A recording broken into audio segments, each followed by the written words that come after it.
Hi, my name is Nancy. I'm the director of the New Jersey Agricultural Society's Learning Through Gardening program. I'm also an intern with the Ocean County Master Gardeners.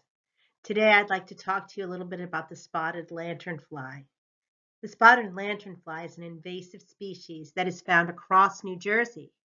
Today we're going to learn about this beautiful yet destructive insect.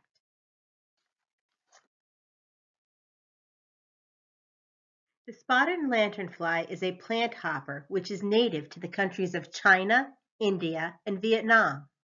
It spread to Korea around 2006. The spotted lanternfly was first detected in the United States in Berks County, Pennsylvania, back in 2014. Since then, it's been found to have confirmed populations in more than 8 states. Its preferred host tree is a tree of heaven, but it is also known to feed on a wide range of plants. Both the young and adult spotted lanternflies are eye-catching due to their patterns and color. And you can see an adult spotted lanternfly in this picture, the upper left. If you look at the lower right, you can see that red nymph, which is an instar, which is got red and white and black spots. Very, very pretty looking insects. This map shows where the spotted lanternfly has been reported. The areas that are shaded blue show areas of infestation. Infestation means that there is a high number of spotted lanternflies.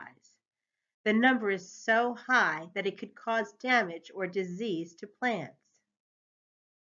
The purple dots are just showing areas where the spotted lanternfly has been observed. It's been spotted there, but they're not really high numbers, not yet anyway.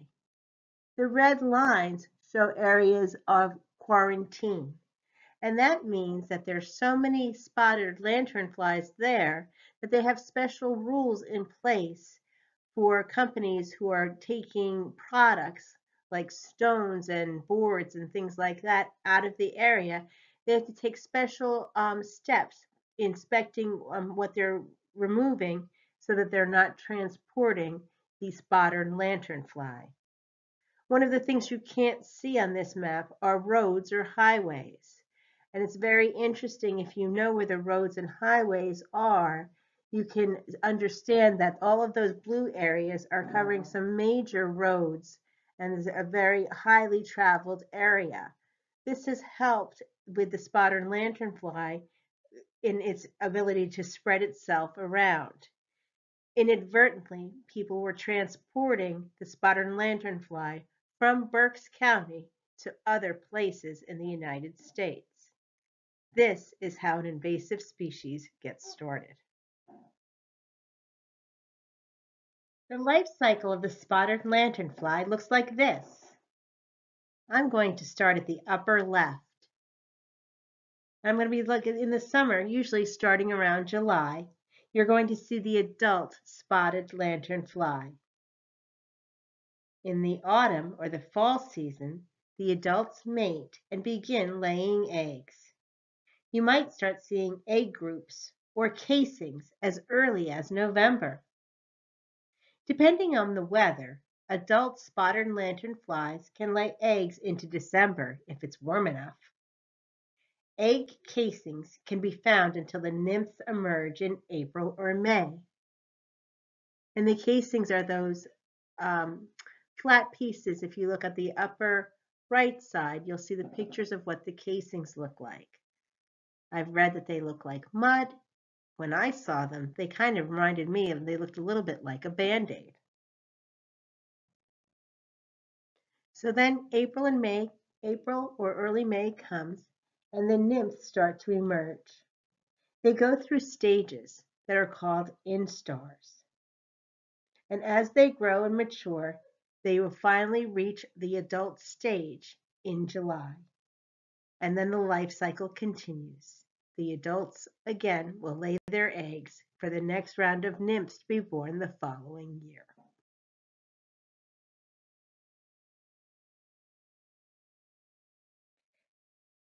Spotted lanternfly females prefer to lay their eggs on trees, but they will lay their eggs on any flat vertical surface, including stones, vehicles, outdoor furniture, and many others. The eggs are laid in groups or casings of approximately 30 to 50, and then they're coated with a waxy gray film. When this film has dried, it can look similar to a splash of mud, which can make them difficult to notice. Over time, the casing develops cracks that can resemble miniature tire treads. These are the eggs. The eggs will hatch in the spring, usually late April or early May.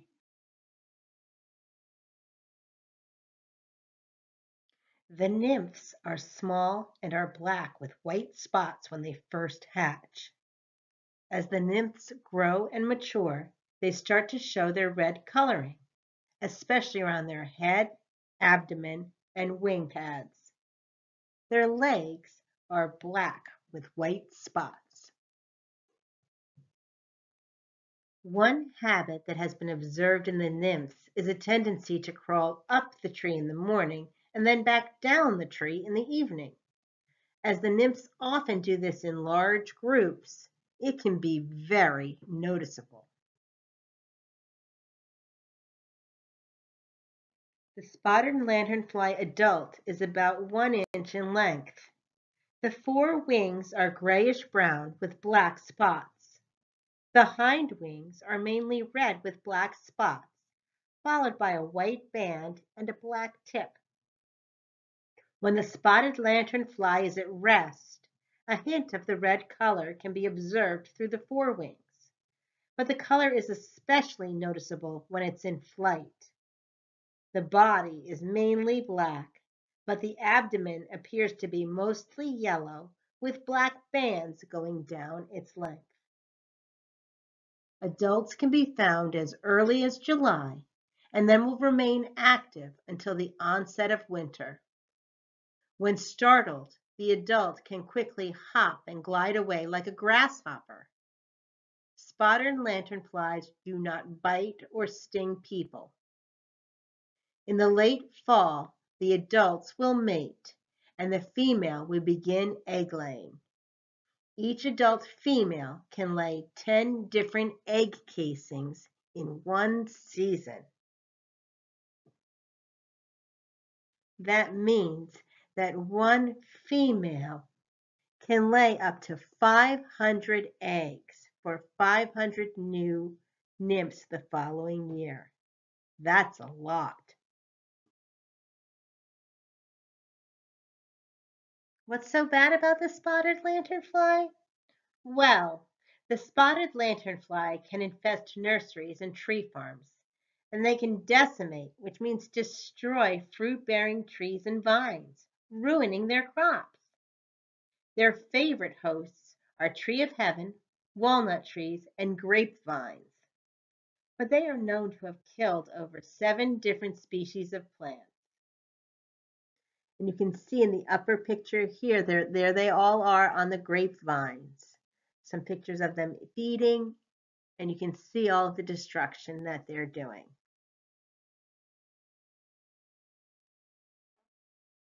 Spotted lanternfly causes damage to plants in 2 ways. The nymphs and adults feed on plants using their piercing mouth parts to suck fluids from the stems and the leaves. They feed and move continuously. This has been shown to cause stunted growth, localized damage, reduced yields, and in extreme cases, even death of the plant. Additionally, as the spotted lanternfly feeds, it excretes a sugary substance called honeydew. This honeydew, in addition to being attractive to ants, wasps, and other insects, is readily colonized by sooty mold, which can cause parts of the plants to become blackened. This reduces the plant's ability to go through photosynthesis and affects the quality of the plant.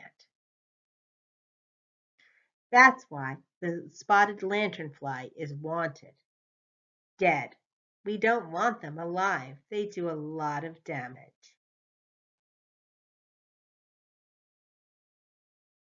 What can you do? Something that we all need to do. We all need to work together to stop the spread of the spotted lanternfly. We all have a part that we can play.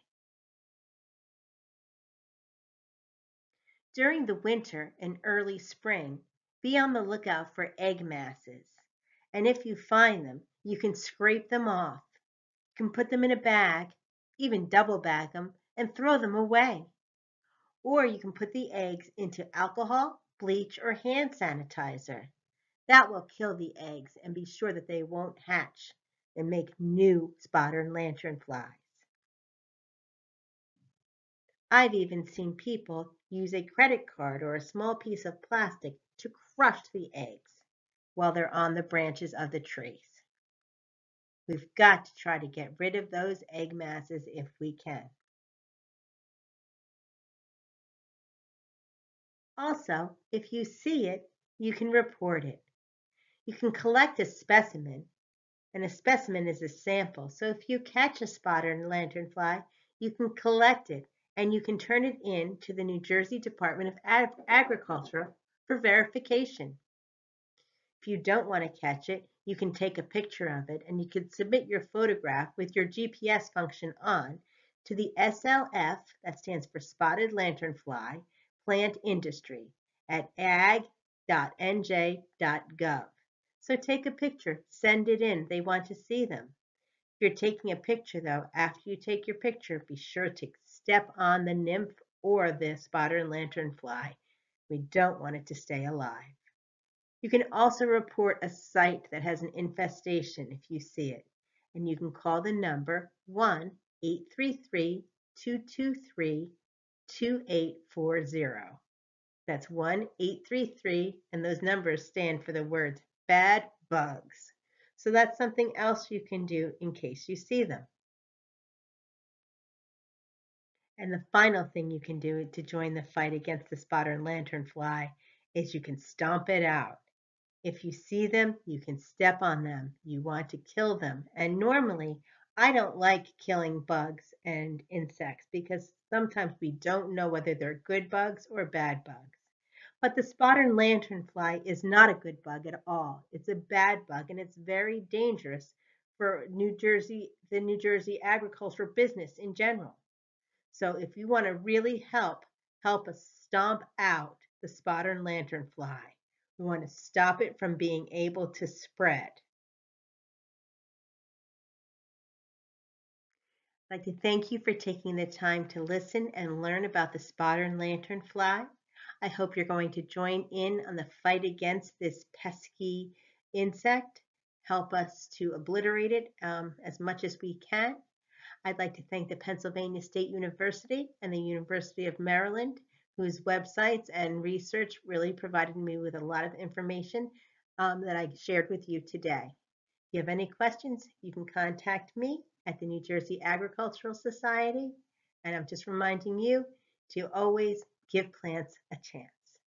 Thanks so much.